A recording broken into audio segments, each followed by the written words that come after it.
आणि एक breaking news हाती येते।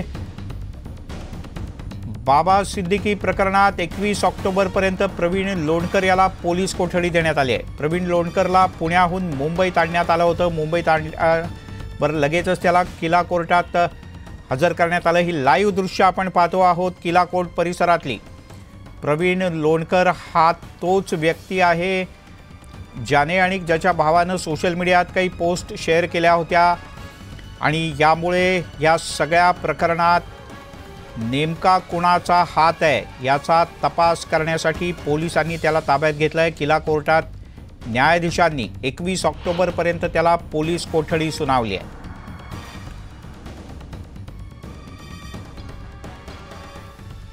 बाबा सिद्दीकी हत्या प्रकरणात प्रवीण लोणकर हा एक संशयित आहे। प्रवीण लोणकरनं आणि शुभम न काही सोशल मीडियात पोस्ट लिहिल्या होत्या आणि त्यामुळेच पोलिसांनी तातडीनं हालचाल करत या दोघांनाही ताब्यात घेण्यासाठी तयारी केली। यापैकी प्रवीण लोणकरला पोलिसांनी ताब्यात घेतलं असून किला कोर्टात हजर केल्यावर 21 ऑक्टोबरपर्यंत त्याला पोलीस कोठडी सुनावण्यात आली।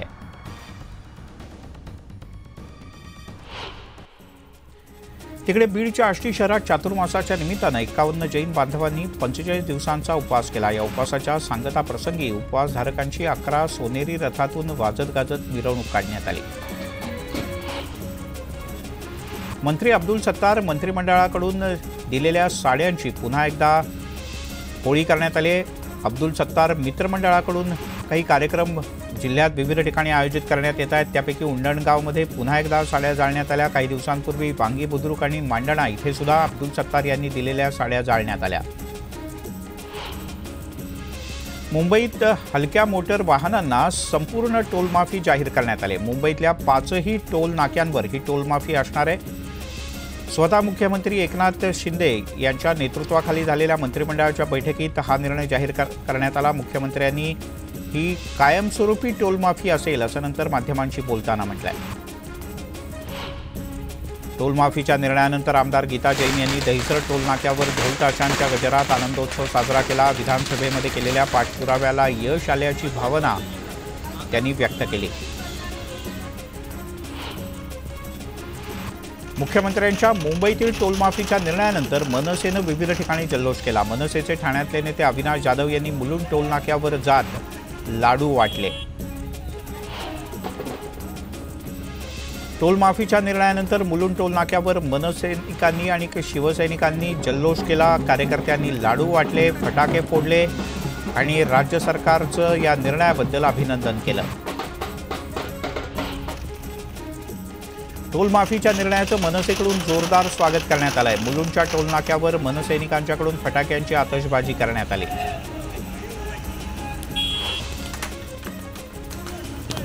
टोलमाफीच्या वरून मनसे आणि शिवसेनेत श्रेयवादाचं राजकारण आता सुरू झालंय।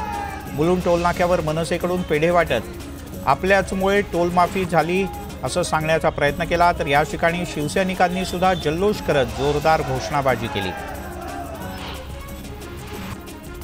मुंबईतील 5ही टोल नाक्यांवर हलक्या मोटर वाहनांना संपूर्ण टोलमाफी देण्यात आली। या निर्णयानंतर दहिसर टोल नाक्यावर मनसेनं सर्व वाहन चालकांना लाडू वाटले आणि आनंद व्यक्त केला। वाशीच्या टोल नाक्यावर मनसेकडून जल्लोष करण्यात आलाय। मनसेच्या पाठपुराव्यामुळे टोलमाफीचा निर्णय झाल्याचा दावा मनसेचे नेते गजानन काळे यांनी केलाय। त्यांनी अनेक वाहन चालकांना आवर्जून पेढा भरवला।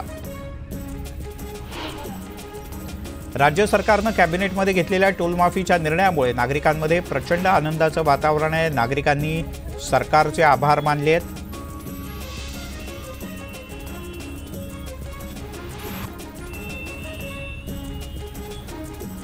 हा नागरिकांच्याकरता निश्चित मोठा दिलासा मानला जातोय, कारण गेल्या अनेक वर्षांपासून विविध राजकीय पक्षांनी ही मागणी केली होती।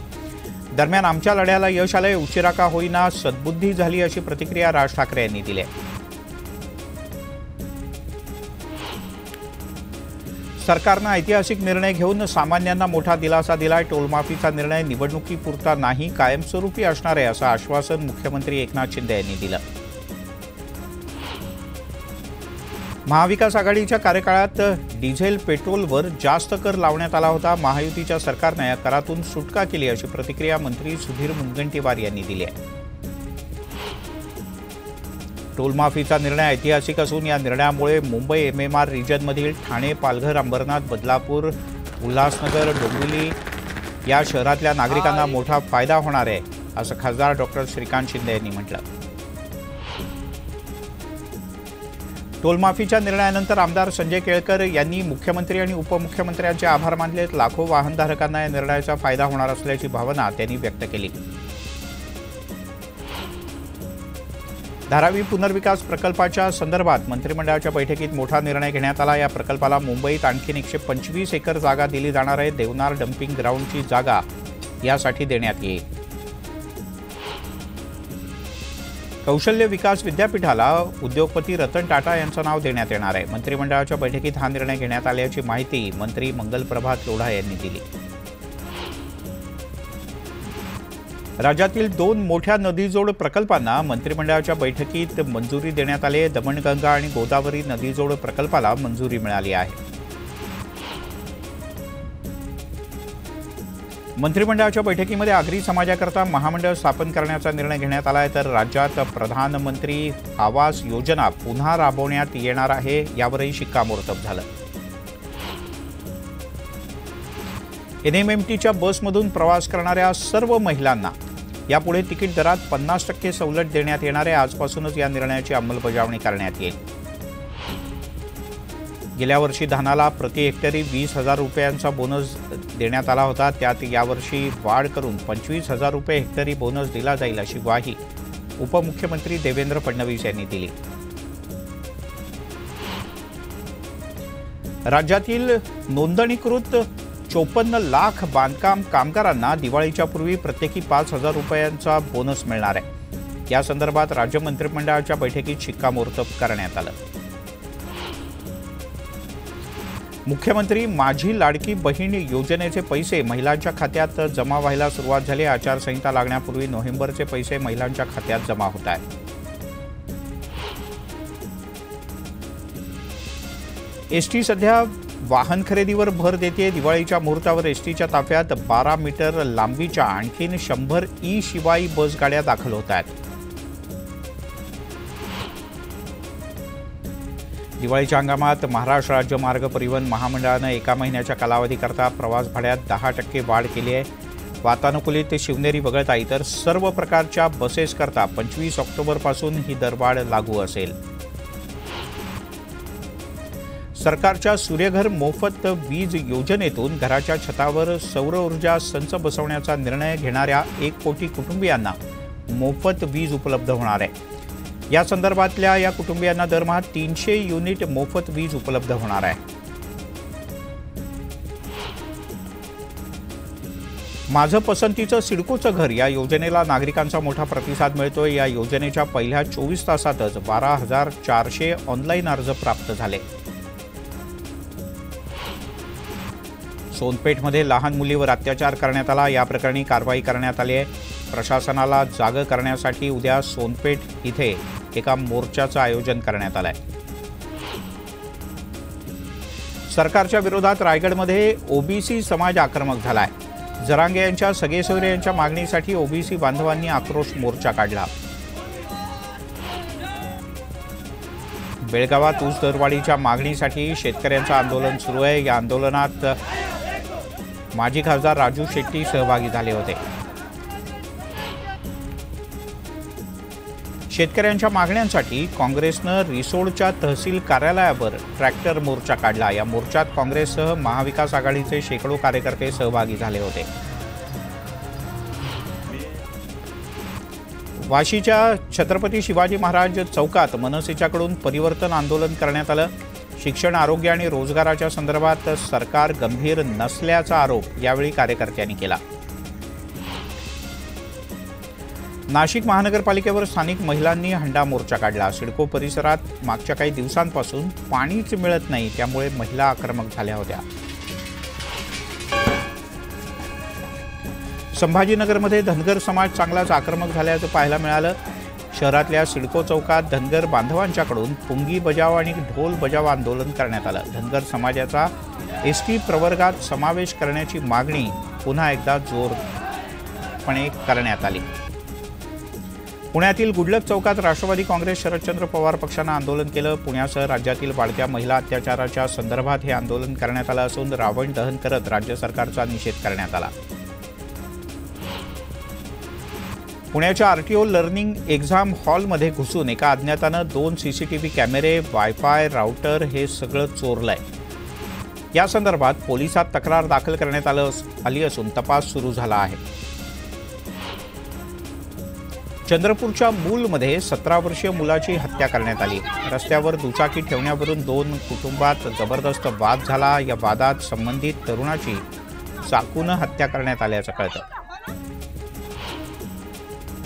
जालन्यामध्ये एका 9 वर्षाच्या चिमुकलीवर अत्याचार करून तिला रस्त्याच्या बाजूला फेकून देण्यात आल्याचा धक्कादायक प्रकार घडला। या प्रकरणी 5 संशयितांना ताब्यात घेण्यात आलं असून या प्रकरणाचा तपास सुरू झाला आहे। नाशिकच्या देवळा तालुक्यातील मेशीमध्ये पाण्याच्या डबक्यात बुडून 1.5 वर्षाच्या चिमुकलीचा मृत्यू झालाय। हिमांशी आहिरे असं या लहान मुलीचं नाव आहे। घराच्या बाहेर खेळत असताना ती खेळत खेळत या डबक्याच्या इथे गेली आणि डबक्यात पडून तिचा मृत्यू झाला। नाशिकमध्ये सराईत गुन्हेगारांनी पुन्हा एकदा हैदोस घातलाय। सिडको परिसरात वाहनांची तोडफोड करण्यात आली। ही सगळी घटना सीसीटीव्हीत कैद झाली आहे। नवरात्रीच्या शेवटच्या दिवशी मुरबाडमध्ये गरबा खेळताना एका तरुणाची हत्या करण्यात आली। या घटनेनं मुरबाडमध्ये मोठा तणाव निर्माण झालाय। पोलीस बंदोबस्तात इथे वाढ करण्यात आली आहे। शरद पवार रामराजे निंबाळकर यांच्या भेटीसाठी साताऱ्यात दाखल झालेत। निंबाळकर यांच्यासह दीपक चव्हाण, संजीवराजे नाईक निंबाळकर हे सुद्धा शरद पवार यांच्यासोबतच्या बैठकीत उपस्थित आहेत आणि थोड्याच वेळात पक्षप्रवेशावर शिक्कामोर्तब होईल। विधानसभा निवडणुकांच्या नंतर महाविकास आघाडीचा मुख्यमंत्रीपदाचा चेहरा निश्चित होणार आहे असा निर्णय दिल्लीतल्या काँग्रेस नेत्यांच्या बैठकीत घेण्यात आला। विधानसभा निवडणुकांच्या पार्श्वभूमीवर दिल्लीत भाजपची एक महत्त्वाची बैठक आज होते। देवेंद्र फडणवीस यांच्यासह राज्यातले सर्व प्रमुख नेते या बैठकीला उपस्थित आहेत। उमेदवारांच्या पहिल्या यादीवर यात चर्चा होऊन शिक्कामोर्तब होऊ शकतं। भाजप 150 ते 160 जागांवर निवडणूक लढण्याची शक्यता आहे। दिल्लीतल्या बैठकीनंतर नावांवर शिक्कामोर्तब होईल अशी माहिती वरिष्ठ सूत्रांनी दिली। भाजपचे आमदार नितेश राणे यांच्या विरोधातील अजामीनपात्र वॉरंट रद्द करण्यात आलाय। मात्र संजय राऊत यांनी दाखल केलेल्या अब्रू नुकसानीच्या खटल्यात राणे यांना सुनावणीला हजर राहावं लागणार आहे। काँग्रेसचे ज्येष्ठ नेते बाळासाहेब थोरात यांची मुलगी जयश्री थोरात ही आपल्या बाबांसाठी मैदानात उतरली आहे। संगमनेर विधानसभेत युवक संवाद यात्रेच्या निमित्तानं गावोगावी ही नागरिकांशी संवाद साधते। सुजय विखे यांच्या विरोधात लढण्यासाठी सज्ज असल्याचं जयश्री थोरात यांनी म्हटलंय। एक छोटासा ब्रेक घेऊयात, लगेचच परत येतो।